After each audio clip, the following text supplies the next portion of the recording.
Salut, si jamais tu éprouves un peu de difficulté à faire des analyses comme EuroSD ou USDJPY, puis moi je vais justement t'aider à pouvoir performer, mieux comprendre vraiment qu'est-ce qui se passe dans le marché, qu'est-ce qui va se passer et vraiment être capable d'assimiler vraiment les bonnes choses. Je donne toujours des bons conseils pour t'aider justement à être capable de faire des bonnes analyses.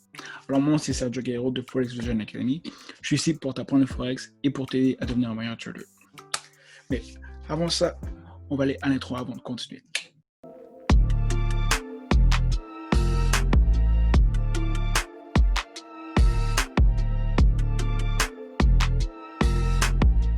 Si jamais tu n'as pas eu la chance de me suivre la chaîne, je te dirais suis la chaîne parce que je fais beaucoup de vidéos, 2 vidéos d'analyse et 2 vidéos pratiques. Ça va extrêmement t'aider. Et lançons-nous sur la matière. Alors, avant même de commencer les analyses, je pense que c'est une chose que j'ai oublié de faire avec vous. Vous allez sur Forex Factory. Et sur Forex Factory, ce qu'on va faire. Alors, vous allez sur Forex Factory. Et on va sûrement regarder qu'est-ce qu'il y a pour nous. Au final, comme nous, on sait que c'est EuroSD et USDJPY, alors on va s'intéresser justement aux mêmes analyses, aujourd'hui aux mêmes devises. Si vous n'avez pas c'est quoi Forex Factory, c'est une application qui vous permet de savoir à chaque semaine et à chaque jour à quelle heure va avoir une nouvelle qui est importante. Je ne fais pas beaucoup d'analyses fondamentales, mais je pense que c'est quand même bon de savoir lorsqu'il y a une nouvelle, de le prévoir parce que c'est exemple, je vous donne un exemple, vous faites USD, NSD, mais si à 10 heures vous mettez un buy et le marché justement a beaucoup d'analyses, mais ça se peut que votre transaction ne termine pas se fermer parce qu'il y aura beaucoup de volatilité. Alors c'est pour ça que c'est important vraiment de savoir les nouvelles. Et si vous êtes aussi capable de comprendre qu'est-ce que les nouvelles peuvent vous donner comme indice et indication, si vous comprenez c'est quoi le jargon de l'économie, le taux de change, le taux d'inflation et tout, ça va vous avantager parce que lorsque vous allez avoir justement le chiffre qui va apparaître ici, qui va être le nouveau chiffre de telle date, ben ça va. Si exemple vous voyez que exemple, le taux de chômage a descendu, mais ça prouve justement est mieux parce que ça prouve qu'il y a plus de gens qui vont travailler. Encore là, s'il y a beaucoup plus de gens qui maintenant qui ne travaillent plus, et encore là, ça prouve que l'économie va tomber parce qu'il y a moins de gens qui travaillent. Alors là, l'économie en soi et le pays n'est pas en train de construire et de faire de la production.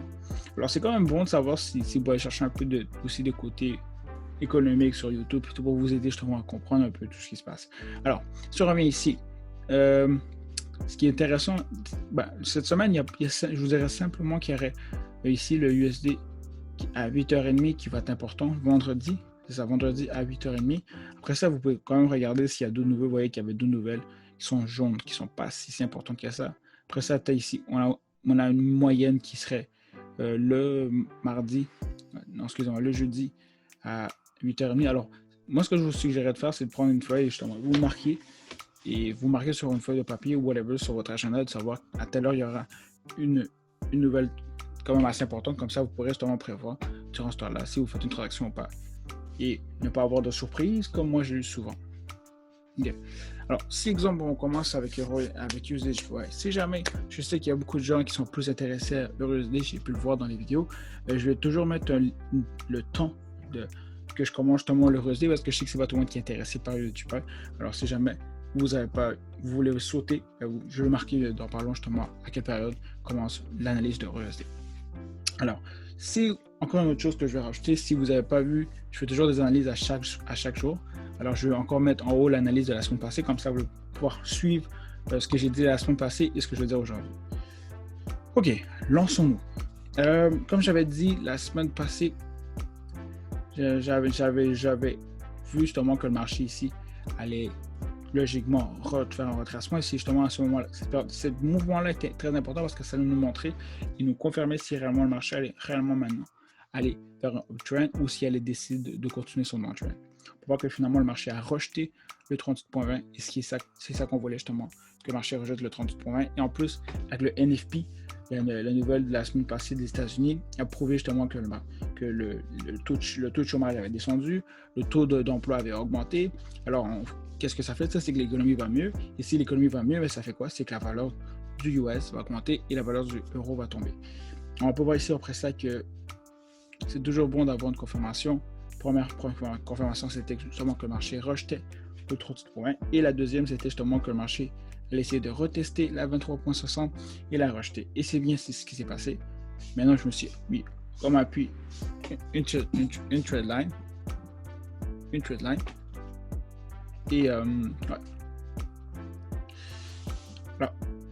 Alors, comme j'avais déjà prévu, mais pas que j'avais prévu, mais ce que j'avais justement planifié et ce que j'avais en tête justement que le marché allait faire, c'est justement que le marché allait maintenant se rediriger vers le 61.80 qui serait à peu près à 106.70.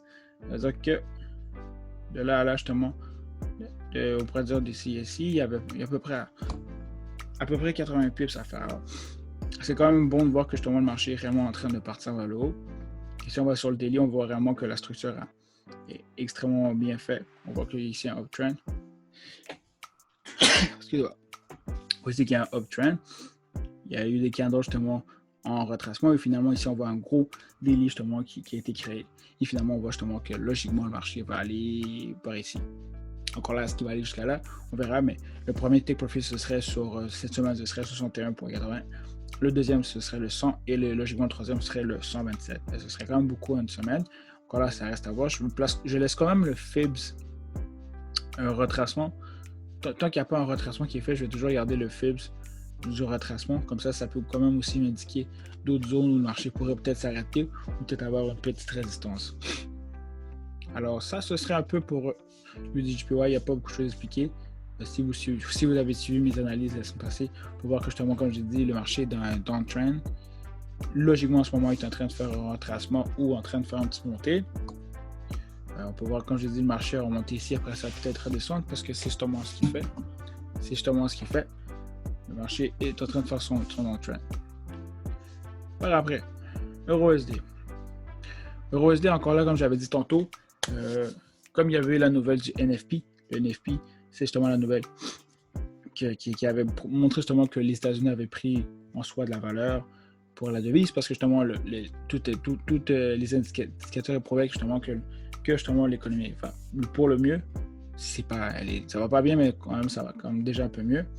Et la ligne rose, je voulais dire aussi, c'est la ligne du dimanche. C'est en gros là que je commence mes analyses parce que c'est là le début de la semaine. Alors on peut voir justement que le marché, comme j'avais dit la semaine passée, il allait sûrement avoir une résistance ici sur cette zone-là. Et justement, c'est ça qui est arrivé. En plus, avec la nouvelle qui a montré que le USD allait justement prendre la valeur, logiquement, si USD prend la valeur, euro tombe. Alors, c'est ça qui est arrivé, euro tombé. Maintenant, ce qui va être important de voir, c'est est-ce que l'euro va s'arrêter justement à la zone de support qui est ici et va décider de remonter. Encore là, tout va vraiment se décider ici, voir est-ce que le marché va faire quelque chose comme ça, ou si finalement le marché va juste arriver ici et tomber. Alors, il faudra vraiment être patient, voir comment le marché réagit, mais ce que je peux voir en ce moment, c'est qu'il y a quand même un daily qui est en train de se former, mais il n'est pas en train de... Il faudrait vraiment voir jusqu'à où le daily va arriver. Est-ce que ça va devenir un support et le prochain candle va aller vers le haut, comme je l'ai dit tantôt. Ça va vraiment dépendre encore là d'ici si le marché brise la structure, fait un genre de support et maintenant d'essayer de remonter. Ça va être à suivre. Alors, encore là, deux projections qui pourraient se passer cette semaine, logiquement. Soit le marché arrive ici et décide d'aller retester le 38.20 et décide de monter, ou sinon, logiquement, le marché brise la petite ligne et décide de retester le 0. Il pourrait retomber ou sinon aller vers le haut. Voilà, ça reste à suivre, mais on peut voir quand même que le marché pour le EURUSD depuis les dernières semaines est dans vraiment un grand mouvement de bullish et c'est tout à fait normal qu'en ce moment le marché ait une zone de retracement parce que ça fait quand même plusieurs jours, c'est pas semaine que le marché est toujours en train de monter. Alors c'est très logique que le marché en ce moment fasse un retracement, mais si le marché rejette le 23.60, attendez-vous justement que le marché va encore aller très fortement et rapidement vers le haut parce que vous savez que lorsque le marché touche un 23.60, c'est que le mouvement n'est pas fini. Quand le mouvement n'est pas fini, c'est-à-dire qu'il y a encore une grande poussée qui va aller vers le haut. Lorsque le marché retrace à 38.20, c'est-à-dire que là le marché va aller un peu moins vite. Mais lorsqu'il rejette le 23.60, attendez-vous que le marché va exploser. Il y a encore une bonne poussée. Alors, je vous dirais que ce serait en gros ça le résumé des deux choses, des deux devises. Alors, gars, je vous remercie vraiment beaucoup. J'ai beaucoup de commentaires et des gens qui me suivent et qui donnent des likes. Fait que je vous dis un gros merci.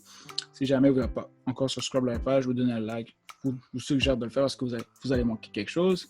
Et sinon, on se voit pour la prochaine vidéo qui va être vendredi. Et je vous souhaite une bonne chance pour les transactions et le Forex.